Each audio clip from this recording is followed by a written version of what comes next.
Morning time stories. అద్దె ఇల్లు. అది దక్షిణపల్లి అనే ఒక చిన్న గ్రామం. ఆ గ్రామంలో సీతారా ఆరవలి అని ఇద్దరు తోటికోడళ్ళు పక్కపక్క ఇంట్లోనే వాళ్ల భర్తలతో అద్దె ఇళ్లలో నివాసముంటారు. ఆ ఇంటి ఓనర్ శకుంతల వాళ్ల కోడలు మైనాతో ఎప్పుడూ గొడవ పడుతూ ఉంటుంది. ఒకరోజు ఆరవలి సీతారా ఇద్దరు మార్కెట్ నుంచి వచ్చేసరికి ఆ అత్తా కోడళ్ళు ఇద్దరు గొడవ పడుతూ ఉంటారు. ఒక్క పని సరిగ్గా చేయడం రాదు నీకు, దానికి తోడు ఇలాంటి వాళ్లకి అద్దెకిచ్చావు. మధ్యలో వాళ్ళేం చేశారత్తయ్య? ఏం జరిగిందండి? ఎందుకు మీ కోడల్ని అలా తిడుతున్నారు? మిమ్మల్ని కూడా కలిపి మరీ తిడుతున్నారు? ఏం జరిగిందని ఎంత నిదానంగా అడుగుతున్నావమ్మా? ఇంటి ముందు ముగ్గు వేయలేదు, మొక్కలకి నీళ్లు పోయలేదు, మీ ఇంటి ముందు గడప దగ్గర శుభ్రం లేదు. నేను ముందే చెప్పాను కదా ఇవన్నీ చూసుకోవాలని. ఆ రోజు సంత జరుగుతుంది కదండి, కూరగాయలు తెచ్చుకోకపోతే మళ్ళీ వారం రోజులు ఇబ్బంది పడాలని వెళ్లి తీసుకొచ్చి పనులన్నీ చేద్దామని అనుకున్నాం. సరే సరే, అయితే కూర చేసి ఏమన్నా పంపించండి, ముందు ఈ పనులన్నీ చేయండి. అందుకు వాళ్ళు సరే అని ఆ పనులన్నీ ముగించుకుంటారు. ఆ తర్వాత వంట సిద్ధం చేస్తారు. ఇద్దరూ కూడా ఇంటి యజమానికి కొంత ఇవ్వాలని నిర్ణయించుకుని వెళ్తూ ఉండగా మైనా అక్కడికొచ్చి, మీరు ఇలా అడిగినప్పుడల్లా కూర ఇస్తూ ఉంటే ఆమె ఇలాగే చేస్తూ ఉంటుంది. మీరు ఒక పని చేయండి, ఉప్పు కారం ఎక్కువగా వేయండి. రెండోసారి మిమ్మల్ని కూర అడగాలంటే భయపడాలి, అలా వెయ్యాలి అని అంటుంది. ఆ మాటకి వాళ్ళు సరే అందులో ఉప్పు కారం వేసి మైనాకిస్తారు. మైనా వాటిని తీసుకుని అక్కడ్నుంచి వెళ్లిపోతుంది. సరిగ్గా 1 గంట సమయంలో అత్తగారు భోజనం అడుగుతుంది. మైనా సరే అని భోజనం వడ్డిస్తుంది. ఆ తోటికోడళ్ళిద్దరూ పంపించిన కూరలే కదా ఇవి? అవునత్తయ్యా, వాళ్లు పంపించిన కూరలే అని వడ్డిస్తుంది. వాటిని తిని, అమ్మా మంట మంట, ఇంత మంటగా ఉందేంటి, ఇంత కారంగా ఉంది, ఇంత ఉప్పు, అమ్మో అసలేంటి వంటలు, వాళ్ళెలా తింటున్నారో ఏమో. వాళ్ళు అలాగే తింటారత్తయ్యా, మొన్నటి వరకు ఉప్పు కారం తగ్గించి మన కోసం వేస్తున్నారంట. వాళ్ల భర్తలు తిడుతున్నారని ఈ రోజులా చేసి పంపించారు. అవునా, అయితే వాళ్ళనీసారి కూర అడగకు అని వాళ్ళిద్దరూ మాట్లాడుకుంటూ ఉండగా ఇంతలో మైనా భర్త సీనయ్య అక్కడికొస్తాడు. మైనా, నేను పొలానికి వెళ్తున్నాను, అలాగే అద్దె డబ్బులు తీసుకుని బంగారం పనిచేసే శంకరయ్యకిచ్చిరా.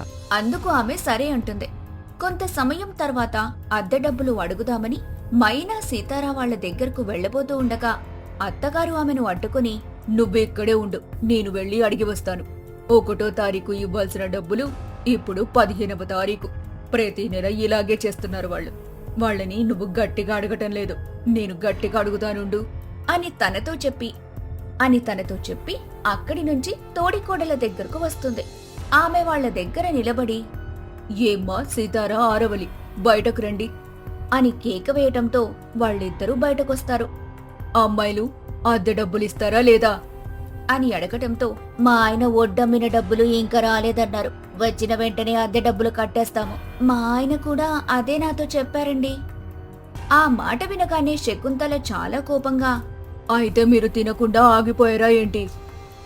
నెల నెల సరుకులు తెచ్చుకుంటున్నారు, వారంకి తగ్గ కూరగాయలు తెచ్చుకుంటున్నారు, పండక్కి కొత్త నగలు కొత్త చీరలు కొనుక్కుంటున్నారు, ఇవన్నీ బాగానే తెచ్చుకుంటున్నారు కదా, అప్పుడు అదే డబ్బులు కూడా ఇవ్వొచ్చుగా.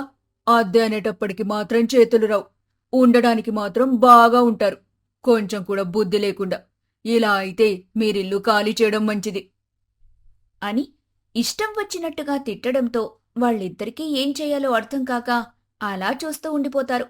ఇంతలో సీతార భర్త రాజు అక్కడికొచ్చి, ఇంకా చాలా ఆపండి, ఇదిగోండి 3 నెలల డబ్బు. ఈ 3 నెలలు అది ముందే ఇచ్చాము, 3 నెలల వరకు మమ్మల్ని ఇబ్బంది పెట్టకండి అని అంటాడు. మరి ఆరవలి, నీ సంగతేంటి? నువ్వు ఈ నెల డబ్బులైనా ఇస్తావా, లేకపోతే ఇల్లు ఖాళీ చేసి వెళ్తారా? వాళ్ళ డబ్బులు కూడా ఇస్తాను అని చెప్పా డబ్బులు ఇవ్వబోతుండగా. బావగారు, మీకెందుకంత ఇబ్బంది, ఆయన వస్తే ఖచ్చితంగా ఇచ్చేస్తాడులేండి. వాడు వచ్చిన తర్వాత ఆ డబ్బులు తీసుకుని నాకివ్వమ్మా, ఇప్పుడేమైంది అని ఆ డబ్బుని ఆమెకివ్వటంతో ఆమె అక్కడ్నుంచి వెళ్లిపోతుంది. ఆ తర్వాత ఎవరి ఇళ్లకు వాళ్ళు వెళ్లిపోతారు. కొంత సమయం తర్వాత ఆరవలి భర్త రమేష్ ఇంటికొస్తాడు. రమేష్ రావడంతోనే జరిగిన విషయమంతా ఆరవలి అతనికి చెబుతుంది. దాన్ని విని, మన ఒడ్లు రంగయ్య కమ్మాను, అతను రేపెల్లుండి అని చెప్తున్నాడు. 2 రోజుల్లో డబ్బు ఇచ్చాడా ఇచ్చినట్లు, లేదంటే మొత్తం తీసుకెళ్ళి అన్నయ్య సుబ్బయ్యకి అమ్మాడు కదా, అతనికి నేనమ్ముతాను. అందుకామె సరే అంటూ సరిగ్గా 3 రోజులు గడిచాయి. రమేష్ తన ఒడ్డు బస్తాల్ని తీసుకొచ్చి తన ఇంటి ముందు పేరుస్తూ ఉంటాడు. దాన్ని చూసిన ఇంటి యజమాని శకుంతల, ఏంటబ్బాయ్ ఇక్కడ బస్తాలు పెడుతున్నావు? ఇదేమన్నా సొంత గూడేమనుకుంటున్నావా? అది కాదండి, నేను వీటిని అమ్మేశాను. కొన్నతను డబ్బులు కూడా బాగా ఆలస్యం చేస్తున్నాడు. మరొక వ్యక్తిని దీని గురించి అడిగితే అతను కొంచెం సమయం కావాలి అన్నాడు. అప్పటిదాకా ఇక్కడే ఉంచుతామని ఇక్కడికి తీసుకొచ్చాను. ఆ మాట వినగానే శకుంతల, అలాంటివేమీ ఇక్కడ కుదరవు. నువ్వాటిని ఎక్కడైనా ఉంచుకో, ఇక్కడ మాత్రం ఉంచుకోవడానికి నేనస్సలు అనుమతివ్వను అని మాట్లాడుతూ ఉండగా రాజు అక్కడికొస్తాడు. అదేంటండి ఎలా మాట్లాడతారు? కొన్ని రోజులు వడ్డు దాచుకోవడానికి కూడా ఇక్కడ అనుమతి లేకపోతే ఎలా చెప్పండి? మీరు కూడా ఒక రైతు కుటుంబమే కదా, మమ్మల్ని మీరు అర్థం చేసుకోండి. అతను ఎంత బతిమాలుతున్నప్పటికీ ఆమె మాత్రం అస్సలు తన మాట వినదు. వాటిని బయట పెట్టమని చెబుతుంది. అతనేం చెయ్యలేక సరే అని బయటకే ఉంచుతాడు. అలా వర్షం మొదలైన కారణంగా అక్కడున్న వాళ్ళు నలుగురు కూడా అవి తడవకుండా పట్టని పట్టుకుని ఉంటారు.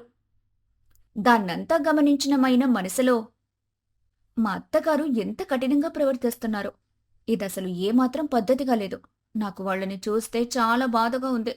నా భర్త వచ్చిన తర్వాత ఈ విషయం గురించి చెప్పాలి అని అనుకుంటూ ఉండగానే తన భర్త అడ్డుగా వస్తూ వాళ్ళని చూసి, అయ్యో ఏంటి ఇలా ఇక్కడున్నారు, ఏం జరిగింది అంటూ అక్కడ వాళ్ళు జరిగిన విషయమంతా చెబుతారు. ఆ మాటలు విని అతను చాలా కోపంగా తన మనసులో, మా అమ్మ ఎలాగో దీని గురించి మాట్లాడుతుంది, కొంచెం కూడా జాలి లేకుండా ఎలా ప్రవర్తిస్తుంది అని అనుకొని వాళ్లతో, సీనయ్య, వర్షం తగ్గిన తర్వాత వాటిని మీరు లోపల పెట్టుకోండి, మా అమ్మగారితో నేను మాట్లాడతాను అని అనడంతో వాళ్ళు సరే అని అంటారు. కొంత సమయం తర్వాత వర్షం తగ్గుతుంది. ఇక వెంటనే ఆడవాళ్లతో సహా ఆ నలుగురు బస్తాలు మోసుకుంటూ ఇంట్లో వాటిని చేరవేస్తుంటారు. ఇదిలా ఉండగా అక్కడ సీనయ్య తల్లితో మాట్లాడుతూ, అమ్మా, నీకు కొంచెం కూడా బుద్ధి లేదా? వాళ్లతో నువ్వు అలా ప్రవర్తించిన తీరు నాకస్సలు నచ్చలేదు. పాపం వాళ్ళు వర్షంలో వాటిని కాపాడుకుంటూ ఉన్నారు.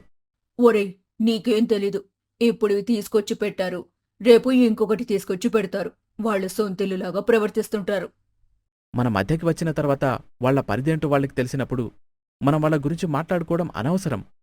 వాళ్ళు ఎలాంటి వాళ్ళు మనకు పూర్తిగా తెలుసు కదా. నువ్వందర్నీ గుడ్డిగా నమ్ముతూ ఉంటావు.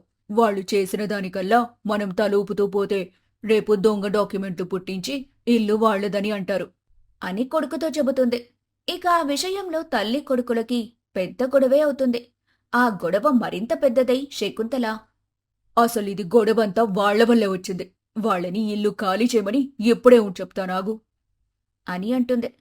ఇక ఆ మాటలు కింద వాళ్లకి వినిపించడంతో కంగారు పడతారు. సీనయ్య తల్లితో గొడవ పడిన తర్వాత తల్లి చాలా కోపంగా కిందకు వెళ్లి ఆ ఇంట్లో వాళ్లతో మాట్లాడుతూ ఉంటుంది. మీ వల్ల ఈరోజు మా ఇంట్లో చాలా పెద్ద గొడవ జరిగింది.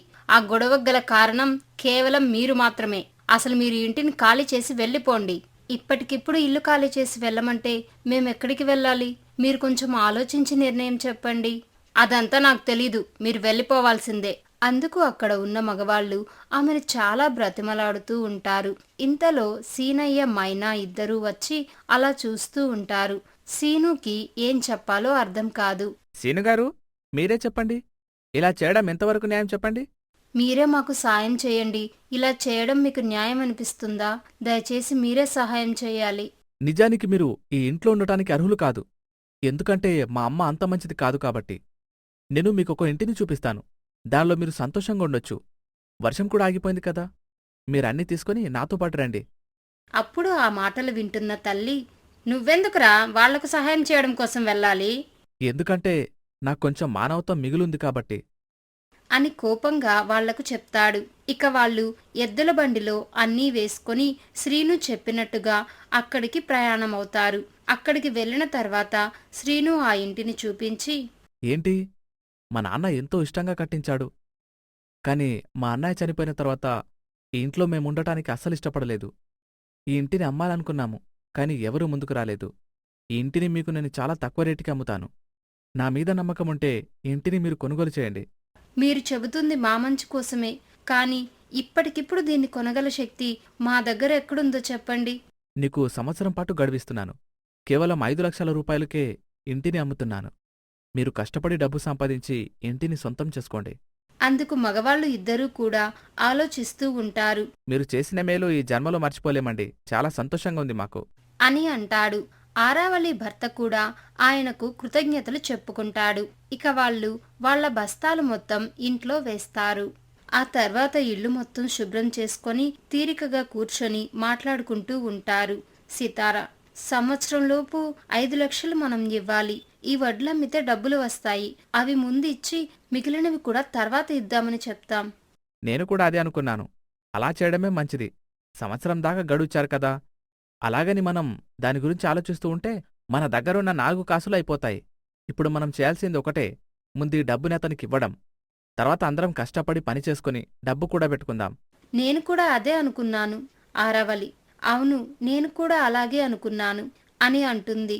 అందుకే ఇక వాళ్ళు సరే అని అనుకుంటారు. రోజులు గడుస్తూ ఉన్నాయి. వాళ్ళు కష్టపడి పనులు చేసుకుంటూ డబ్బు సంపాదిస్తూ వచ్చిన డబ్బుని కూడబెడుతూ ఉంటారు. అలా 3 నెలలు గడిచాయి. 3 నెలల తర్వాత అందరూ కూర్చొని మాట్లాడుకుంటూ ఉంటారు. 3 నెలలు నలుగురం కష్టపడి సంపాదించిన డబ్బు 3 లక్షలు. మన ఖర్చులు పోగా 2,40,000 మిగిలాయి. ఇప్పుడు వడ్లకు కూడా మంచి రేటుంది కాబట్టి వాటినమ్మితే ఖచ్చితంగా 5 లక్షలు వస్తాయి. కొంచెం తక్కువ వచ్చినా 4 లక్షల పైనే వస్తాయి అని అంటాడు. ఇక వాళ్ళు ఆలస్యం ఎందుకు, వాటిని అమ్మడం మంచిది కదా అని అంటారు. ఇక అనుకున్న విధంగానే వడ్లు అమ్మి డబ్బు తెచ్చుకుంటారు. ఆ డబ్బు అక్షరాల 5,20,000 రూపాయలు. ఇక వాటిని చూసి అందరూ సంతోషపడతారు. ఆ డబ్బు అతనికి ఇవ్వాలని నలుగురు కూడా వాళ్ళ ఇంటికి వెళ్తారు. అక్కడ శ్రీను గాని మైనా గాని ఎవ్వరూ ఉండరు. అత్తగారు ఒక్కళ్లే ఉంటారు. అత్తగారు వాళ్ళని చూసి, మళ్ళీ పోయి మా ఇంట్లోనే ఉంటున్నారంట కదా, ఆ ఇల్లు కూడా మేము అమ్మడానికి చూస్తున్నాము. మంచి బేరం వస్తే అమ్ముతాం. ఆ మాట విని సితార వాళ్ళందరూ కూడా, అయితే శ్రీను వాళ్ళమ్మకు అద్దెకు ఉంటున్నామని చెప్పినట్టున్నాడు. సరే మరి, ఏం పర్వాలేదు, మనం కూడా అలాగే ఉందాం అని ఒకరితో ఒకరు మాట్లాడుకుంటారు. ఏంటి మీలో మీరు గుసగుసలు మాట్లాడుకుంటున్నారు? దాన్ని కొందామనుకుంటున్నారేమో. అంత డబ్బు మీరివ్వలేరు, కానీ ఇప్పుడు ఇక్కడికి ఎందుకు వచ్చారో చెప్పి చావండి. నాకు అవతల చాలా పని ఉంది అని అనడంతో వాళ్ళు ఆ ఇల్లు కొనడానికి వచ్చామని డబ్బు చూపిస్తారు. ఆ డబ్బును చూసి ఆమె కళ్ళు తిరిగి పడిపోతుంది. వెంటనే ఆమెను కూర్చోబెట్టి ముఖం మీద నీళ్లు చల్లి స్పృహ నుంచి లేపుతారు. అందుకు ఆమె, ఓరి భగవంతుడా, ఇదంతా నిజమేనా? 5 లక్షలు పెట్టి ఆ ఇల్లు మీరు కొంటున్నారా? అవునండి, మేమే కొంటున్నాము. ఇదిగోండి డబ్బు కూడా అని డబ్బుని చూపిస్తుంది. మీ అబ్బాయి ఉంటే పిలవండి. డబ్బిచ్చి రిజిస్ట్రేషన్ కూడా చేయించుకుంటాం.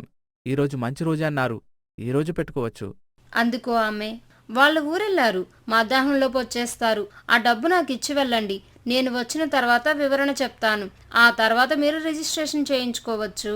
ఆ మాటకి వాళ్ళు సందేహపడుతూ ఉంటారు. ఏంటి ఆలోచిస్తున్నారు? డబ్బు నాకు ఇవ్వడం ఎందుకనా? ఆ మాత్రం నమ్మకం లేకుండా ఉన్నారన్నమాట.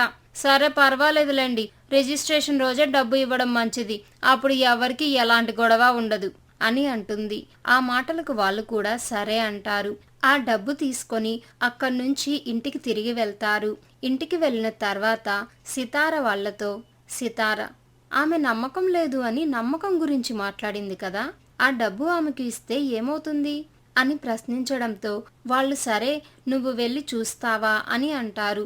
అందుకు ఆమె 1 గంట తర్వాత వెళ్తాను అని అంటుంది. 1 గంట సమయం తర్వాత డబ్బు తీసుకువెళ్ళి శకుంతలకు ఇచ్చి, మీరు నమ్మకం గురించి మాట్లాడారు కాబట్టి మళ్ళీ తీసుకొచ్చి డబ్బు ఇవ్వాల్సి వచ్చింది. మాకు మీ మీద పూర్తి నమ్మకం ఉంది. మీ అబ్బాయి వచ్చిన తర్వాత మాకు కబురు పంపండి అని చెప్పడంతో ఆమె తప్పకుండా అని అంటుంది. ఇక సితార అక్కడి నుంచి వెళ్ళిపోతుంది. చాలా సమయం తర్వాత సితార వాళ్ళకి కబురు రావడంతో వాళ్ళు సీనయ్య ఇంటికి వెళ్తారు. అమ్మ నాకంతా చెప్పింది మీరు వచ్చారని. డబ్బు కూడా రెడీ చేసుకున్నారట కదా, ఇస్తారా అని అనడంతో వాళ్ళు ఆశ్చర్యపోతూ ఉంటారు. మేము డబ్బుని ఇందాకే ఇచ్చాం కదా, మీ అమ్మగారు తీసుకున్నారు అని అంటుంది. అప్పుడు అక్కడే ఉన్న శకుంతల, నాకు మీరెప్పుడిచ్చారు డబ్బులు? అన్నీ అబద్ధాలు చెప్తున్నారు. మీరు అబద్ధాలు చెప్తున్నారు, నేను కాదు అని అంటుంది. ఇక దాని దగ్గర చాలా పెద్ద గొడవ అవుతుంది. అందరూ ఒకరితో ఒకరు పెద్దగా మాట్లాడుకుంటూ ఉంటారు. అప్పుడు సితార, ఒక్క నిమిషం ఆగండి. ఈ శకుంతల ఇలాంటిదేదో చేస్తుందని నేను ఆ డబ్బు పైన మంచి నోట్లు పెట్టి కింద మొత్తం నకిలీ నోట్లనే పెట్టాను. ఇప్పుడు నేను పోలీసులకు ఫోన్ చేస్తే చాలా పెద్ద గొడవ అవుతుంది అని అంటుంది. ఆ మాట వినగానే అత్తగారి మనసులో కంగారు మొదలవుతుంది. సీనయ్య: ఏంటి మీరు చెప్తుంది నిజమేనా? నేను చెప్పింది నిజమే. మా దగ్గర డబ్బుంది. ఆ డబ్బుతో రిజిస్ట్రేషన్ మేం చేయించుకుంటాము. కానీ మీ అమ్మగారు చేసింది మాత్రం చాలా పెద్ద తప్పు. ఆమె నిజం ఒప్పుకోకపోతే ఖచ్చితంగా జైలు పాలవుతుంది.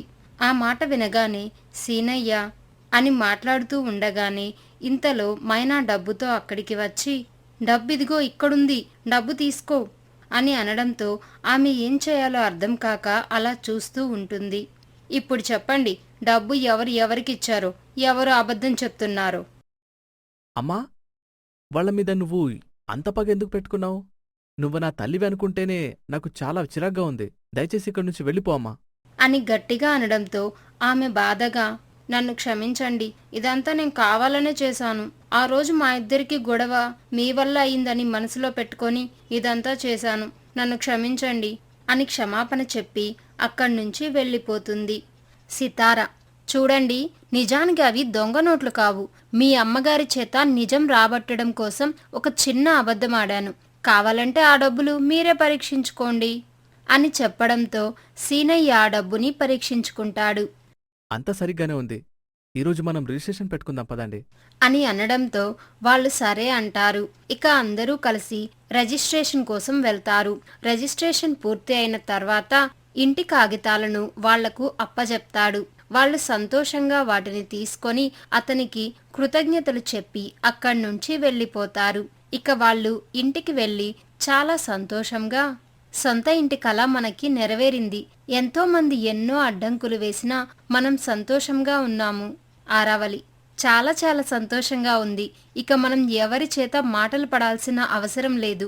అద్దె ఇల్లు సొంత ఇల్లయింది. మనం ఇష్టం వచ్చినట్టు మన ఇంటిని వాడుకోవచ్చు. వడ్లు వెయ్యొద్దు అని ఎవ్వరూ చెప్పరు. ఇంటి ముందు ముగ్గుపోయింది అని ఎవరూ అడగరు. మనం ఇష్టం వచ్చినట్టు సంతోషంగా ఉండొచ్చు.